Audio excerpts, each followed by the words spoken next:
આપ જોઈ રહ્યા છો Lakhtar news update channel subscribe કરો, નોટિફિકેશન મેળવવા બેલ આઇકોન દબાવો.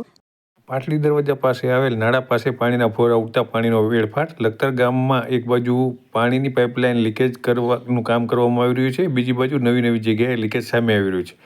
લખતર ગામ ઉપર જાણે કુદરતનો પ્રકોપ ઉતર્યો એમ તેમ છેલ્લા ઘણા વર્ષથી સરકારી કામમાં લોટ પાણીને લાકડા હોય તેવો કાટ સર્જાઈ રહ્યો છે.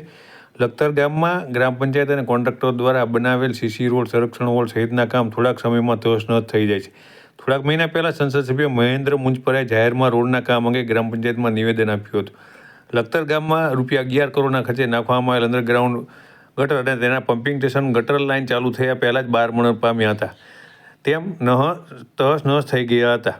ત્યારે લખતર ગામની સુવિધા વધે તે માટે સરકાર દ્વારા જળ સે નળ તક યોજના અંતર્ગત આશરે રૂપિયા 2 કરોડના ખર્ચે નવી પાઇપલાઇન નાખવા ફાળવ્યા છે. આ કામ લખતર ગ્રામ પંચાયત પાણી સમિતિ અને વાસ્મોની સીધી દેખરેખ નીચે કરવામાં આવી રહ્યું છે. આ લખતર ગામમાં જળ સે નળ તક યોજના અંતર્ગત નાખવામાં આવેલી પાઇપલાઇન અનેક જગ્યાએ લીકેજ રિપેરિંગ કામકાજ ચાલી રહ્યું છે. ત્યારે આજે લખતર પાટલી દરવાજા પાસે નવી પાઇપલાઇનમાં પાણી છોડવામાં આવતા પાણીની પાઇપલાઇનમાંથી ફુવારા છૂટ્યા હતા, સાથે હજારો લીટર પાણીનો પણ વેડફાટ થયો હતો. ત્યારે લખતર ગામની અંદર એક બાજુ પાણીની પાઇપલાઇનનું